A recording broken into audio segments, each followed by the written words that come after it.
Dobrodošli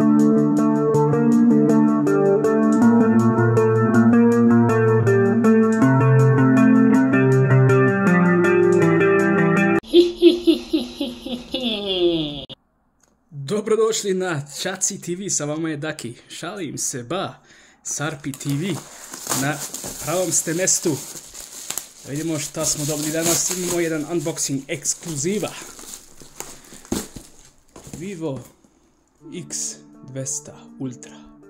Ništa manje nego to, naravno crvena boja, idemo unboxing. Kako se vidi, to je sa vakuum pakovanje. Idemo da otvorimo polako. Uzeo sam 512 GB. Meni ne treba više od 256. Uvek mi na uređajima otprilike oko 120 GB, pošto koristim cloud, ali bolje više nego manje. Bolje da se ima nego da se treba, jel da?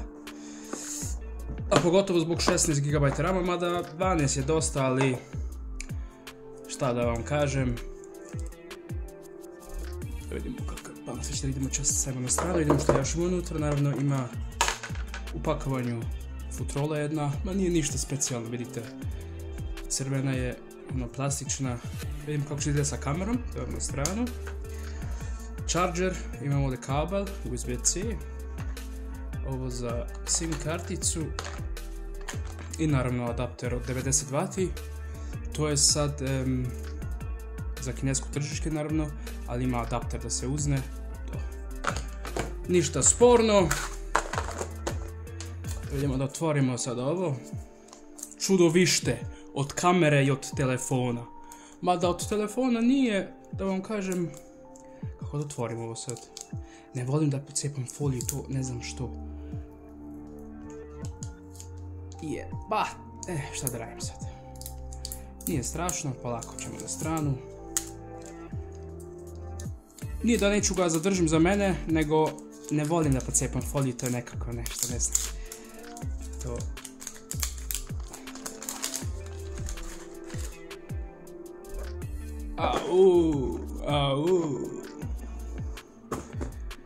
Je lepo boje, da vidimo kako izgleda na kameri ovdje. Boga mi, na kameri izgleda dobro. I uživo naravno. Da vidimo bliže, da vidimo kako da se fokusira ovdje kamera. Što debelo ovo pozadi, lebac. Dobro, to smo očekivali. Nije sad ne mogu da uporedim sa Vivo X8 Ultra, imam ga isto, ali nemam ga ovdje kod mene. Samo da znate po kojim uslovima ovo snimam. Nisam se ni razmišljao o tome da se malo, da planiram to. Od napred. Malo je veći nego X200 Pro, nije veći nego širi, da širi mi malo. Širi, što sam htio da kažem za kameru, pozadi kamera sad dizajn napravljen ovako, da nema kao neki element da ide kao, da bude sakriveno, nego čisto da izlazi iz kućišta, vidite, da vidimo. Kako brat Rusi pokazali, može se drži ovako. Može i na druge, može i na X200 Pro, ali ovdje možeš da uvatiš lepo, pošto nema, vidite, nema ovdje da, kao, pa dizajnerski element da izlazi kao, nego nisu sakrivali to, nego vidi se baš da staviš i to.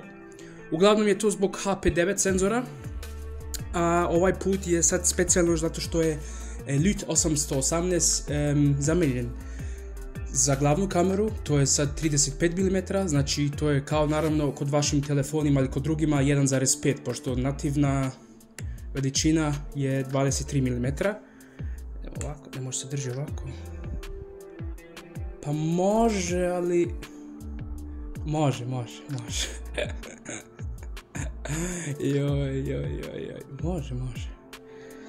Lijepo je, Boga, mi mora da kažemo u ruci, lijepo je.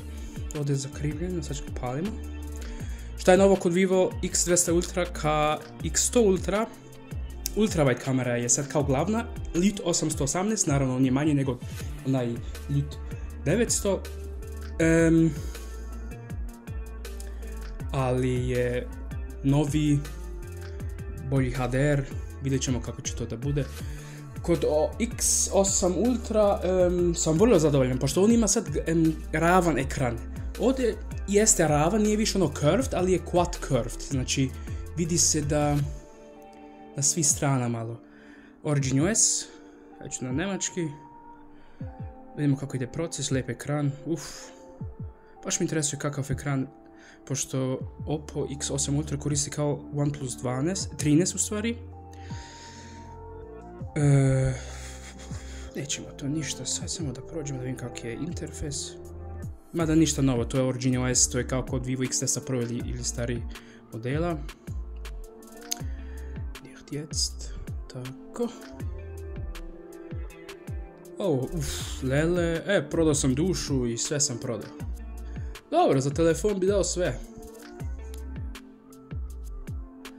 Vidi, ovo je novo, sam mogu temperaturu ekrana da izaberem, ok. Geste, naravno, i ušli smo u sistem X200 Ultra. Updates već ima, to sam vidio, ima 2 ažuriranja. Boja je fenomenalna. Lepa je na kameri pa ne bih rekao da na kameri dođe do izražaja kao u stvarnosti, ali onako tamno crveno, bordo, tako nešto, vino. Vidjet ćemo kako će da se pokaže, da vidimo čas ovu futrolicu malu. Naravno, to je standardno nešto, ništa specijalno. Vidimo pozadi. Ok.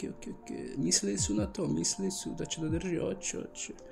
A jeste ovo glomazno. Nije za svakog, ne bi rekao da je ovo za svakog, stvarno. Nije težak, lijep je u ruci. Sa levom, ok. Mada i težina, da vidimo težinu. Pa malo je balanciran na dole nekako. Kao Vivo, Oppo X8 Ultra, to mi je malo sad... Ok. Interesantno, lijepo su stavili da bude težina, da ne bude skroz gore. Ok. Šta imam još da kažem za prvi utisak? Pa ništa specijalno. Kamera taster je tu, on je malo uži uz ivicu. Vidite, kod iPhone je na primjer tu, a kod Oppa je isto slično tu. Nubia ima najbolji taster po ovom, kao Sony, pošto ono originalna taster, ovo je sad samo, pa kao ovo, ali unutra, vidite sa strane. To možda se vidi tu na kameri. Plavi akcent, s lijeve strane nemate ništa. Ok, vidjet ćemo.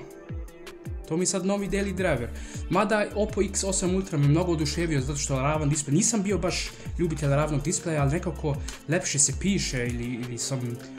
Sad, u zadnje vrijeme sam mnogo zamenio telefona, mada nisam imao ni vrijeme kako treba. Vidjet ćemo kako je, hvala što ste bili tu. Pozdrav od Dakija. Za sve gledalce Sarpi TV-a. Noći, teški uslovi.